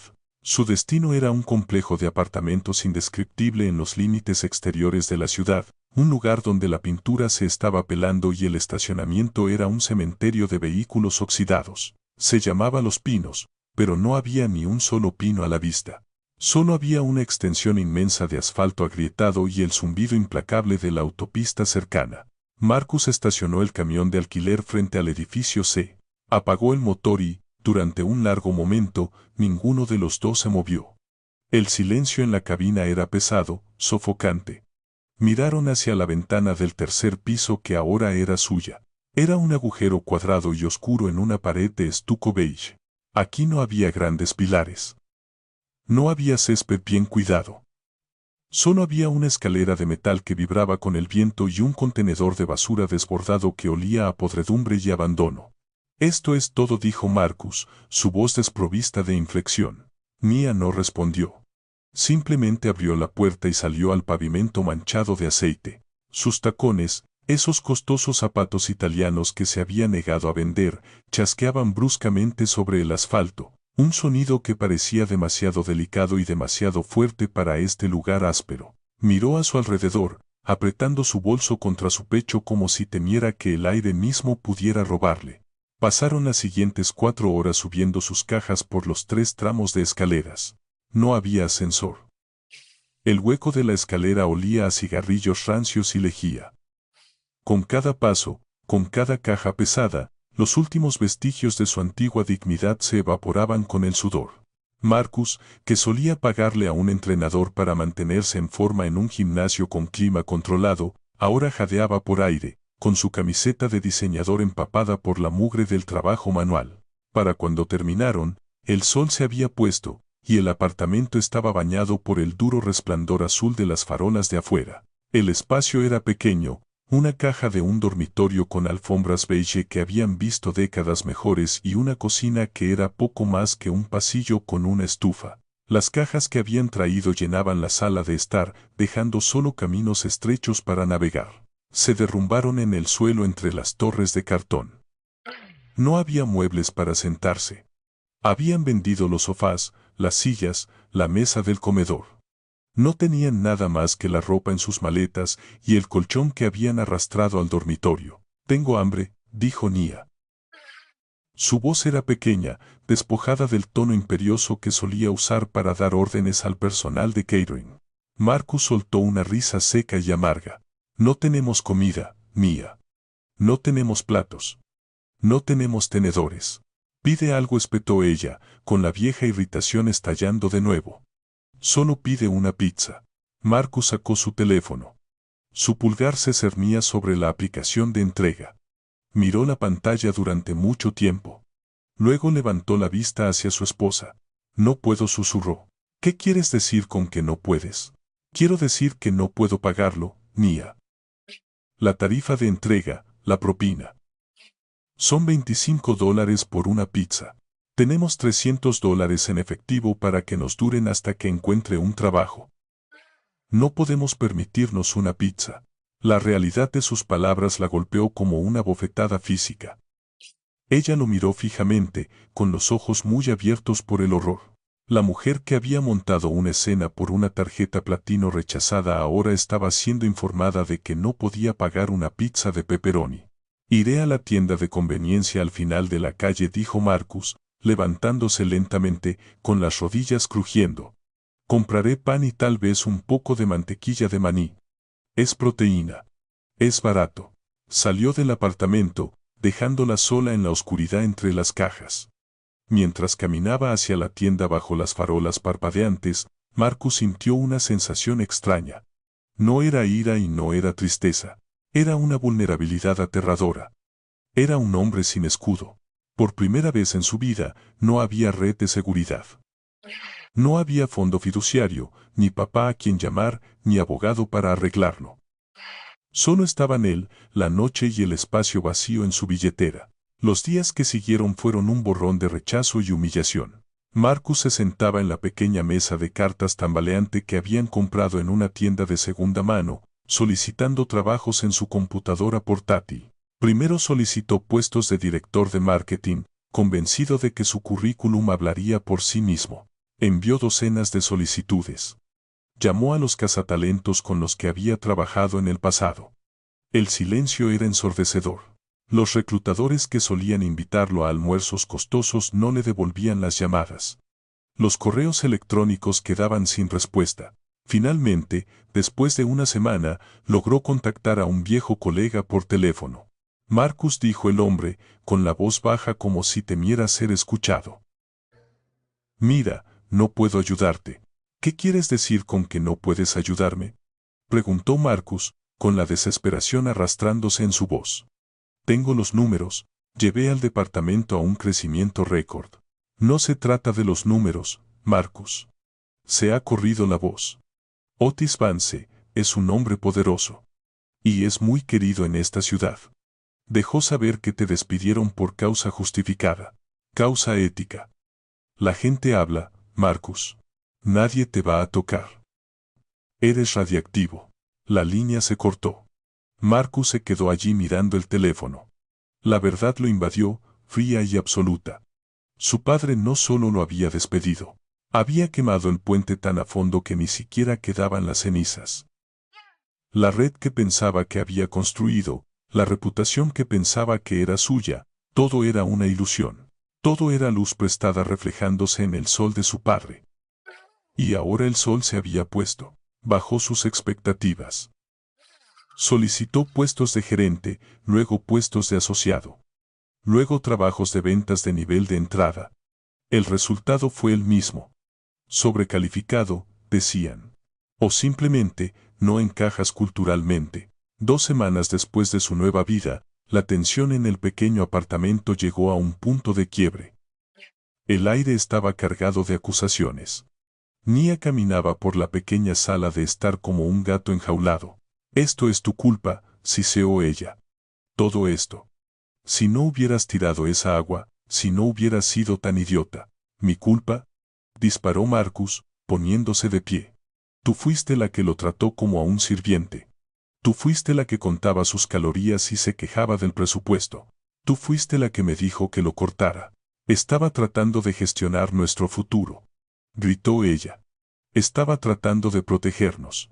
Y ahora míranos, Marcus. Mira dónde estamos. Estoy comiendo sándwiches de mantequilla de maní en un basurero. No puedo vivir así. Entonces vete. Rugió Marcus, levantando las manos. Ve a buscar a otro a quien exprimir. Porque el banco está cerrado, Nia. El banco está cerrado para siempre. Ella dejó de caminar. Lo miró con un cálculo frío y duro. Era la misma mirada que les había dado a los tasadores de la venta de liquidación cuando regateaba el precio de sus joyas. Tal vez lo haga, dijo en voz baja. Entró en el dormitorio y cerró la puerta de un golpe. Marcus se hundió en el suelo, con la espalda contra la pared. Puso la cabeza entre las manos. Estaba solo, verdadera y completamente solo. El silencio del apartamento era diferente al silencio de la mansión. El silencio de la mansión había sido estéril, vacío. Este silencio era pesado, lleno del peso de las consecuencias. Su teléfono vibró. Era una notificación de su nueva cuenta bancaria. Un depósito se había liquidado. Abrió la aplicación. $5,000. Miró el número. Era una fortuna para él ahora. Era alquiler. Era comida. Era supervivencia. Leyó la línea de la nota de nuevo. Construye una vida de carácter, no de comodidad. Gánate tu propio respeto. Las lágrimas pincharon sus ojos, calientes y punzantes. Finalmente entendió. El dinero no era un regalo. Era una pala. Su padre no lo había enterrado, le había dado la herramienta para desenterrarse. Pero él tenía que cavar. No habría más limosnas. No más rescates. Se secó los ojos con el dorso de la mano. Se levantó y caminó hacia la mesa de cartas. Cerró la pestaña con las ofertas de trabajo de director de marketing. Abrió una nueva ventana de búsqueda. Escribió una nueva consulta. No ejecutivo. No director. Ni siquiera gerente. Escribió, mano de obra general. Construcción. No se necesita experiencia. Miró sus manos suaves y cuidadas.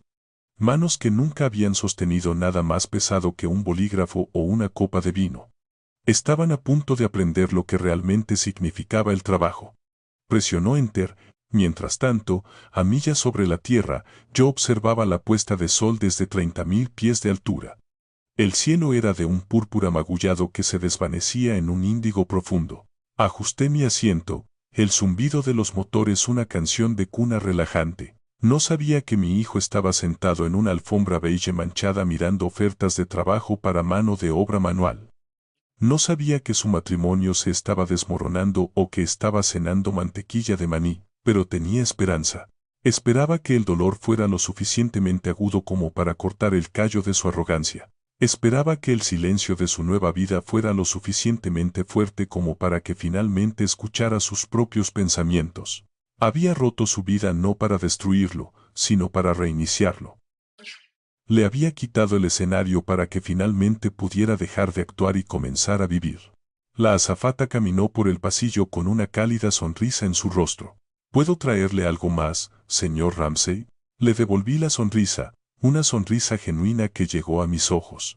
No, gracias, dije. Tengo todo lo que necesito. Y lo tenía. Tenía mi dignidad.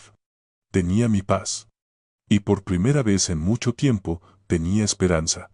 El avión se inclinó hacia la izquierda, girando hacia el este, hacia el océano, hacia Ghana. Cerré los ojos y dejé que el movimiento me llevara. El pasado era un país que había dejado atrás. El futuro estaba esperando, y yo estaba listo para encontrarme con él. El despertador en el suelo del apartamento vacío gritó a las 4 de la mañana. Fue un sonido metálico y áspero que atravesó las delgadas paredes de los pinos. Marcus rodó sobre el colchón, con el cuerpo dolorido por la tensión de las últimas semanas. Extendió la mano para silenciar el ruido, y sus dedos rozaron el espacio frío y vacío a su lado. Ella se había ido. Mia se había marchado hacía 2 días. No había dejado una nota ni una dirección de reenvío.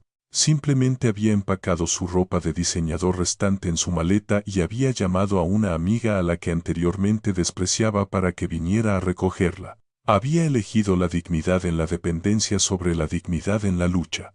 Marcus no se sorprendió. De hecho, sintió una extraña sensación de alivio. El último artefacto de su vida falsa se había eliminado a sí mismo. Se levantó en la oscuridad. Se puso las pesadas botas de trabajo que había comprado en una tienda de excedentes con lo último de su dinero en efectivo. Se sentían pesadas y extrañas en sus pies. Se puso unos vaqueros rígidos y un chaleco de seguridad amarillo neón. Se miró en el espejo agrietado del baño. El hombre que le devolvía la mirada no era el director de marketing de Nexus Solutions. Estaba cansado, sin afeitar y tenía miedo, pero, por primera vez en su vida, era real. El sitio de construcción era una cicatriz fangosa en la tierra, en el lado sur de la ciudad. Llovía una llovizna fría y miserable que empapó su ropa al instante. El capataz era un hombre grande con una voz como una hormigonera llena de grava. Miró las manos suaves de Marcus y sacudió la cabeza con una mirada de escepticismo que Marcus sabía que merecía. Hoy te toca la pala, niño universitario, ladró, señalando una enorme pila de grava mojada. Mueve esa pila a la zanja de allá. No pares hasta que desaparezca. Marcus recogió la pala. Pesaba. El mango era de madera rugosa que se clavaba en sus palmas sin callos. Clavó la hoja en la grava. El impacto de la vibración subió por sus brazos, haciéndole castañetear los dientes. Levantó la carga y la arrojó hacia la zanja. Lo hizo de nuevo. Y de nuevo. Para las 9 de la mañana, sus manos estaban ampolladas y sangrando. Para el mediodía, sentía que su espalda estaba en llamas. El dolor físico era cegador, consumiendo cada pensamiento en su cabeza. Quería renunciar. Quería tirar la pala y alejarse. Quería llamar a su padre y suplicar perdón, prometer cualquier cosa solo para que el dolor se detuviera. Pero no lo hizo. Se limpió la lluvia y el sudor de los ojos y pensó en el trozo de salmón de 4 onzas. Pensó en la orden de desalojo. Pensó en el vaso de agua. Se dio cuenta de que cada palada de tierra que movía era el pago de una deuda que nunca había reconocido. No estaba solo moviendo grava. Estaba excavando su propia alma. Estaba aprendiendo la lección que su padre había intentado enseñarle con palabras, pero que solo podía enseñarle con silencio. Apretó el mango con más fuerza, ignorando la sangre en sus palmas, y siguió cavando. A miles de millas de distancia, el aire era diferente. Bajé del avión a la pista en Accra y el calor me golpeó como un abrazo cálido. No olía a lluvia, ni a barro, ni a desesperación. Olía a especias, a arcilla roja y a la sal del océano. Respiré hondo, llenando mis pulmones con el aire de un nuevo continente. Caminé por la terminal, con el paso ligero y firme. No era un refugiado huyendo de una familia rota, era un peregrino llegando a un lugar sagrado. Pensé en Ruby. Pensé en cómo le habrían encantado los colores, el ruido, la energía vibrante y caótica de la ciudad que se arremolinaba a mi alrededor. Sentí su presencia a mi lado, no como un fantasma rondando una habitación fría, sino como un recuerdo hecho paz. Había dejado atrás la mansión estéril. Había dejado atrás el silencio. Llamé a un taxi y, mientras le daba al conductor el nombre del pequeño hotel que había reservado, miré hacia el horizonte. Estaba listo para hacer ruido de nuevo, estaba listo para vivir.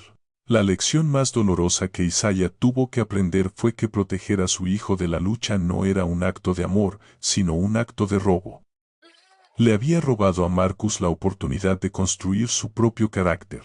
Esta historia nos enseña que la verdadera herencia no se encuentra en un fondo fiduciario o en una escritura, sino en las manos callosas del trabajo duro y la dignidad silenciosa del respeto propio. No podemos comprar lealtad y no podemos comprar amor.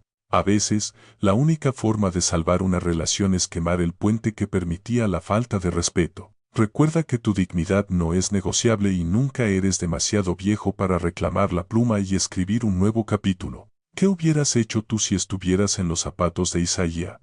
¿Habrías devuelto el dinero o crees que hizo lo correcto? Déjame saber tus pensamientos en los comentarios a continuación.